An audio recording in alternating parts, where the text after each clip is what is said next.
Olá a todos, sejam bem-vindos a mais um vídeo do canal Literatura Fora da Escola. Eu sou o Lucas Limberti e hoje nós vamos falar de um vídeo muito especial que é o Minha Vida de Menina, de Helena Morley. A obra escolhida para falar de Helena Morley, que é na verdade o pseudônimo de Alice Darray Caldeira Brant, traz o gênero escolhido, que é o diário, né? Minha Vida de Menina, o diário pessoal, cuja história da vida privada deságua num retrato do Brasil, do cotidiano da sociedade brasileira no final do século XIX, na província de Diamantina, que de alguma forma vai trazer um pouco da discussão de como era o primórdio da República no Brasil, né? Um momento histórico em que a escravidão acabava de ser abolida, né? Circunstância importante para a gente entender o livro, e que revela a lógica do trabalhador livre ainda não incluso nos procedimentos salariais, mesmo que não a dinâmica alienante. O diário dessa garota, que vive nessa província, acaba descrevendo um retrato do Brasil, um retrato do cotidiano de Diamantina, entre o ano de 1893 e 1895, é uma época em que ela tem dos 13 aos 15 anos. Sobre a ótica de Helena, essa menina moça, percebe-se o comportamento das pessoas da época, como era o cotidiano, enfim, o lado brasileiro da família que encarava com normalidade, por exemplo, o fato dos escravos livres continuarem agregados, né? A casa, por exemplo, da sua avó, dos seus primos, enfim. A libertação dos escravos não fazia tanto sentido ainda para as pessoas ali em Diamantina, né? Uma cidade mineira que se situa no norte de Belo Horizonte. Cidade que teve, na verdade, seu momento áureo de produtora de diamantes no século XVIII, e já no contexto de produção da obra aqui analisada, ele vai demonstrar um pouco o escasseamento, uma espécie de decadência e logo o estabelecimento de uma nova relação entre as classes sociais. Do ponto de vista da linguagem, o que é adotado aqui, você vai perceber que é de uma menina, em torno ali dos seus 15 anos, que vai ser inclusive impulsionada pelo seu pai, né? O pai dela funciona, o professor também na escola, e você vai perceber um calor humano, um bom humor, uma prosa coloquial muito próxima do cotidiano concreto da autora, com franqueza, pragmatismo e ligado aos prazeres sensíveis, às percepções diretas do dia a dia. O Diário de Helena não apenas registrava os fatos no ínterim de seus acontecimentos, mas também ela adotava aquele procedimento de recuperação da lembrança, enfim, um fenômeno linguístico que nós vamos chamar na literatura de digressão, né?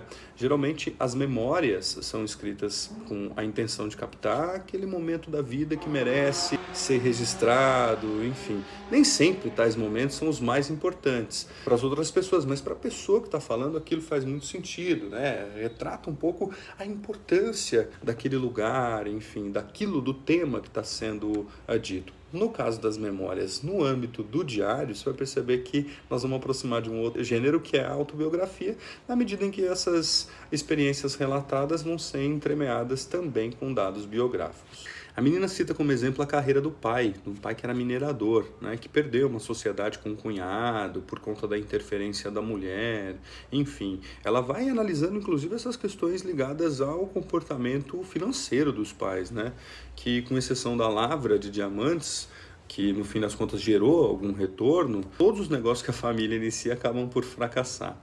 O pai da Helena sempre transmite bons exemplos, né, no que diz respeito à ideia de trabalho, que para ele era um fator importante na vida, tanto da menina quanto da família em geral. Ninguém se queixa do trabalho, né? E Helena e seus irmãos preferem trabalhar do que estudar. No que diz respeito à escola, né, inicialmente uma possibilidade de ganhar dinheiro e tirar o pai da condição do lavrador. Ela queria, depois de se formar no curso normal, dar escola, né? Para ganhar dinheiro, melhorar a condição da família. Porém, a gente sabe que no desfecho da história ela conclui que é melhor ficar pobre do que ter que dar aula. Pois quando teve uma experiência de reger uma classe, ela quase que entra em pânico ali, porque, enfim, tem um olhar crítico para o lugar do professor, né? Que era muito sacrificante, enfim.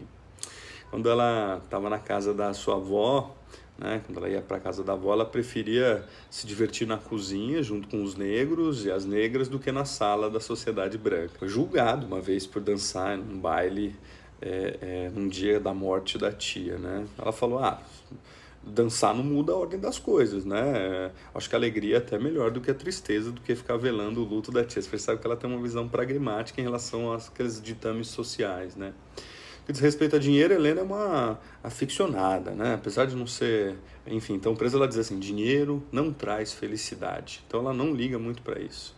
Às vezes fazia algumas reflexões, analogias com pensamentos em que a realidade parecia inverossímil, mas que no fim das contas traz uma interessante lógica para a gente pensar nessa narradora e os fatos que a circundavam. No meu caso, uma vez de um ladrão que nunca era preso porque se transformava em uma cadeira, em uma vassoura, no meio do mato, ou um cupim.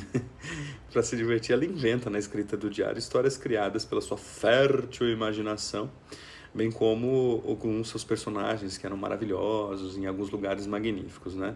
Interessante pensar que essa obra já foi traduzida para várias línguas, como é o caso do francês, do inglês, e até para o inglês por uma poeta americana famosa, que é a Elizabeth Bishop, né? E para o francês ela foi traduzida pela Marlise Mayer. Além disso, é importante dizer que o livro também serviu para o roteiro de um filme, né? Que é também da Helena Soldberg, que foi premiado lá no 12º Festival de Gramado no ano de 2014. Aliás, ganhou até prêmio, Quiquitos e tal, né? Enfim, categoria que ela concorria, ela ganhou ficção, trilha sonora, roteiro, fotografia, direção, júri popular, enfim. Um livro que suscitou bastante coisa, né? A questão de pensar a cidade de Diamantina, né, no Belo Horizonte, é também lembrar, né? Diamantina teve um momento áureo da produção do diamante, mas depois, enfim, já começou a perder, e é interessante que, no fim das contas, esse livro está falando um pouquinho sobre uma ideia de Brasil, né? E o universo familiar que a Helena vive, enfim, compondo um pouco um panorama do que é o Brasil, entender que pensar que o Brasil, né, a questão do ciclo do ouro faz parte de um processo de formação, as convivências, mas de qualquer forma os temas e os principais conflitos que essa obra vai trazer aí estão diretamente ligados à maneira com que a Helena vê e aborda esses mais variados temas nos seus diários. Nós vamos perceber que pensar uma ideia de Brasil, pensar uma ideia do papel da mulher, de uma menina, né? Como é que é numa época em que não tinha luz elétrica, até ela fala, né? Quando descobriu sobremesa de gelo no momento, enfim. Então nós vamos falar de amor, né?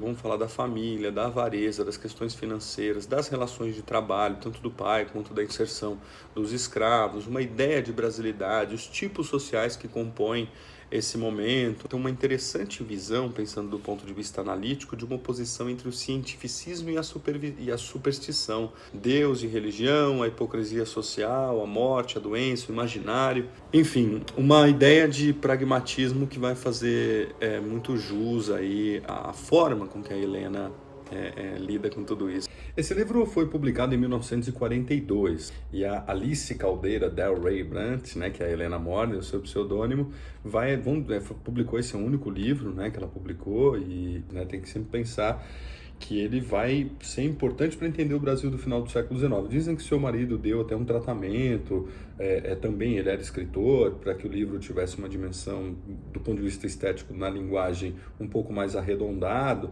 apesar de haver ali um propósito de se aproximar da linguagem de uma menina, né? A questão da coloquialidade, entre outras coisas. Vale dizer também, e citar para quem está estudando para as provas, está estudando para esse livro especificamente, o seguinte: o crítico literário, um dos mais importantes críticos literários vivos do nosso país, chamado Roberto Schwartz, vai escrever um livro chamado Duas Meninas. Nesse livro, e acho que é um dos grandes impulsionadores para que esse romance, né, esse livro de diário acabasse sendo importante, é justamente o fato de que ele aproxima o pragmatismo da Helena da Capitu, do livro Dom Casmurro, do Machado de Assis. Cada uma em seu momento, pensando que ambas viviam num Brasil no final do século XIX, vão ressignificar um pouco o olhar que nós temos para a figura da mulher, né? A Capitu com aquele jeito, né, volúvel, com aquele famoso olhos de ressaca e tal, e ela cria uma espécie de sensação de insegurança no Bentinho, que é o narrador da história, da mesma forma que a Helena, com sua visão pragmática, crítica, sarcástica, irônica, bem-humorada, vai fazer aí da sociedade no final do século XIX no Brasil. Então, interessante, vale a pena essa dica, tudo bem? Bom, espero que tenha valido a pena, curtam os nossos vídeos aí, assistam os outros, compartilhem com os colegas, com os amigos, tá bom? Vamos fazer o nosso Literatura Fora da Escola viajar, ganhar o mundo, tudo bem? Então, beijo a todos e até a próxima!